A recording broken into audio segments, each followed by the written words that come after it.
Assalamualaikum warahmatullahi wabarakatuh. Alhamdulillah, wassalatu wassalamu ala rasulillah.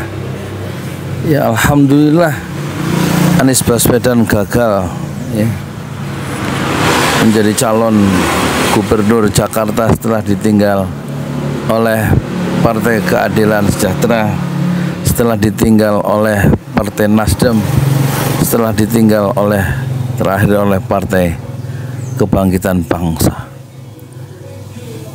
Alhamdulillah, Anies tidak masuk dalam rejim yang saling menyandera. Awalnya kita lihat ya, Nasdem mencalonkan Anies dengan gagah sebagaimana biasanya Surya Paloh. Nasdem akan mendukung Anies Baswedan dengan syarat calon wakil gubernur harus bukan dari Partai Nasdem. Kita nggak tahu kenapa dia mensyaratkan bukan dari Nasdem wakil gubernurnya, tapi jelas Surya Paloh mendukung Anies Baswedan menjadi bakal calon DKI atau bukan DKI, Jakarta. Dan kita lihat ya, PKS juga langsung sebelum Nasdem mendeklarasikan pasangan Gubernur Aman Anies Baswedan dan Sohibul Iman. Sohibul Iman adalah salah satu petinggi dari Partai Keadilan Sejahtera, tetapi tiba-tiba dia kemudian mendeklar Anies tidak berhasil menambah kursi untuk dia lolos bisa didaftarkan KPU 4 kursi lagi setelah tenggat waktu 4 Agustus. Jadi sebagai alasan PKS melakukan satu jalan baru merangkul koalisi Indonesia Maju Kim Plus ya. Dan terakhir tiba-tiba saja dan sudah diduga PKB resmi mendukung Ridwan Kamil berkolaborasi dengan Gerindra ya, untuk memenangkan Ridwan Kamil di calon gubernur Jakarta. Sempurnalah ya, ketika partai pendukung Anies Baswedan di Pilpres itu rame-rame atau tidak rame-rame, satu demi satu menyerah mereka terhadap ancaman, tekanan, bujukan dari rejim Jokowi, sehingga mereka menyelamatkan diri masing-masing dengan cara meninggalkan Anies Baswedan. Kalau tidak tentu PKB akan dirampas atau dibelah melalui Nahdlatul Ulama dan Muhaimin bisa kehilangan posisi sebagai ketua umum dan sekaligus dia akan dipersoalkan kasus-kasus hukumnya jika dia tidak mau tunduk pada penguasa. Begitu juga PKS. PKS entah apa masalahnya sehingga dia rela meninggalkan Anies Baswedan. Padahal dia sudah terlatih menjadi oposisi selama 10 tahun. Apakah dia tidak tahan menjadi oposisi sebagaimana dulu pernah disinyalir oleh Anies Baswedan, menyinggung ya Prabowo yang tidak betah menjadi oposisi karena tidak mendapat apa-apa dalam pertarungan Pilpres, dalam debat Pilpres itu. Tampaknya PKS tidak kuat ya, akhirnya menyerah ya. Tidak kuat sebagai oposisi. Mungkin juga ada kasus-kasus hukum di kalangan beberapa petinggi PKS, who knows, siapa tahu.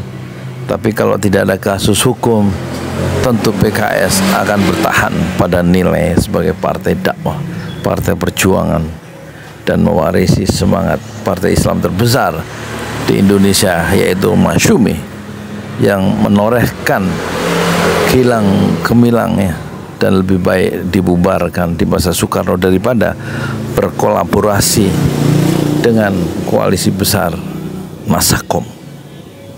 Tetapi PKS lebih baik dia masuk dalam koalisi besar yaitu Kim Plus. Sementara PKB atau Nasdem juga tentu Surya Paloh mengeri jika kasus hukumnya itu akan dipersoalkan. Banyak tokoh-tokoh dari Nasdem itu sudah masuk bui, masuk penjara, kasus Menteri Pertanian dan lain-lain. Tentu tidak ingin ya Surya Paloh di ujung senja dia mempunyai catatan hitam dalam biografi perjalanan politiknya atau perjalanan intelektualnya sebagai seorang politisi kawakan. Lebih baik menyelamatkan diri dengan meninggalkan Anies dan mengamankan skala bisnisnya yang tentu akan aman dan tidak diganggu. Dan persoalan yang tersisa siapa? Kalau semua menyerah pada keadaan, siapa yang harus melawan? Tampaknya yang harus melawan hanyalah Anies Baswedan. Partai Demokrat lebih dulu dia menyerah saat dia mutung AHY tidak jadi dipilih oleh Anies Baswedan menjadi calon wakil presiden dan langsung ya meninggalkan Anies, mengecam Anies, mencampakkan Anies, dan Demokrat langsung membiarkan dirinya berlindung di ketiak dari koalisi Indonesia Maju. Kecepatan untuk menyerah itulah catatan yang patut ya diperhatikan dalam sejarah politik Indonesia modern. Dan yang terakhir menyerah adalah Partai Kebangkitan Bangsa. Setidak-tidaknya cepat atau lambat orang-orang yang tidak bertahan pada nilai biasanya menyerah, dan mereka tentu berlindung kepada kekuasaan selain Allah. Dan orang-orang yang mengambil perlindungan dalam hidup ini bukan selain Allah, maka dia seperti membangun seperti laba-laba yang membangun rumah. Katakan dalam Al-Quran begitu, inna ahwanal buyut, yaitu la buyutil anak kabut, rumah yang paling lemah adalah, ketahuilah, adalah rumah laba-laba. Perlindungan yang paling lemah, perlindungan politik paling lemah adalah berlindung kepada selain Allah. Kalau berlindung kepada koalisi Indonesia Maju atau berlindung kepada tekanan-tekanan atau intimidasi dari rejim Jokowi, maka itu sebenarnya lemah dan bisa dilawan. Tetapi tampaknya PKB lebih memilih untuk menyerah, Nasdem lebih memilih untuk berlindung bukan kepada Allah dan lebih baik dia menyerah, dan PKS yang kental memiliki tradisi dakwah yang kental akhirnya menyerah dan berlindung kepada bukan kepada Allah tapi melakukan perlindungan politik kepada rejim Jokowi. Dan tampaknya biarkan Anies ditinggalkan oleh orang-orang yang mudah menyerah dalam kehidupan. Dan tampaknya inilah caranya Allah untuk memperteguh mana yang emas tulen, mana yang emas hanya di bibir, menjadi pemanis bibir, dan kemudian dia menjadi perak saat ditempa oleh keadaan.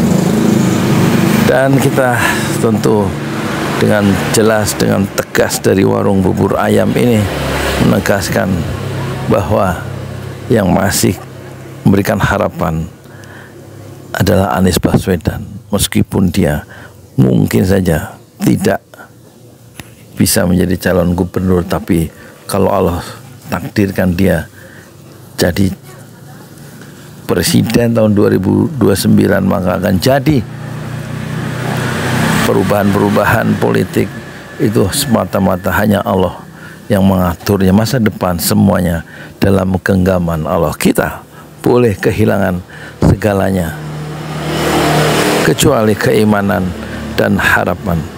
Selamat berjuang Anies Baswedan. Saya Yudi Pramuko, tukang bubur ayam dari Parung, YouTuber tertua di semesta. Fasbir Sobrun Jamila, bersabarlah dengan kesabaran yang indah. Assalamualaikum warahmatullahi wabarakatuh.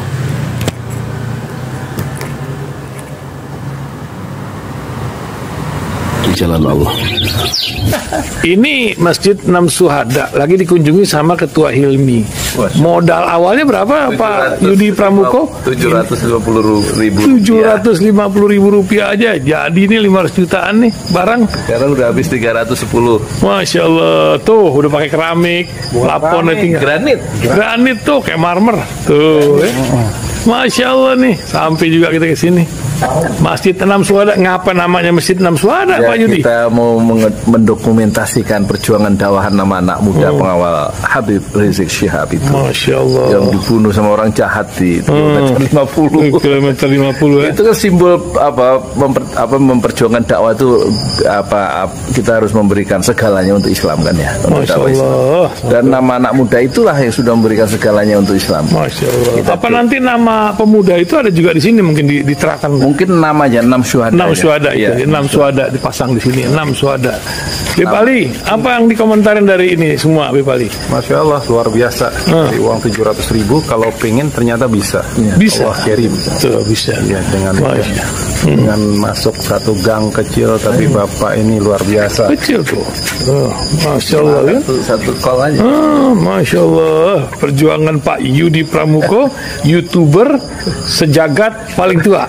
Tertua di semesta. Tertua di semesta. Masya Allah. Tukang donat. Tukang donat dari Paru. Ini saya laporkan dari lapangan ini, langsung dari Masjid Enam Syuhada. Masya Allah. Dan ini dia. Dalam lihat ah. Tuh lihat tuh masjidnya. Tuh imamnya situ tuh. Malam-malam lagi kita. Masya Allah. Masih kurang nih. Atapnya katanya transfer aja.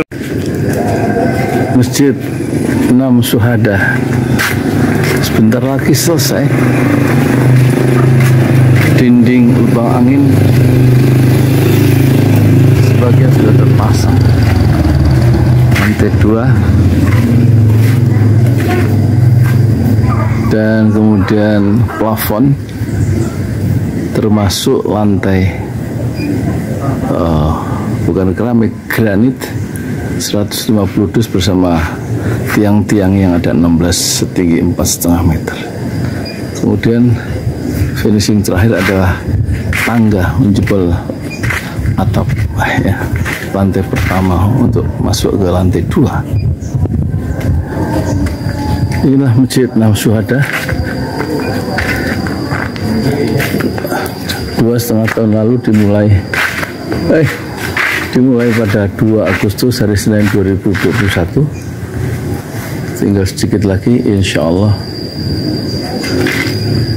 dan lantainya dari keramik, bukan keramik, granit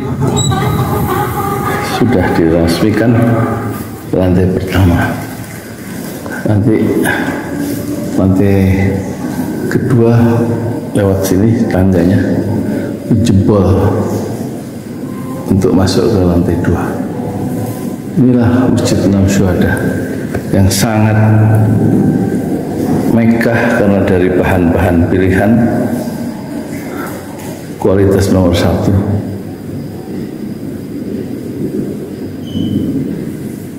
Tinggal sekitar 80 juta lagi finishing lantai atas selesai insya Allah.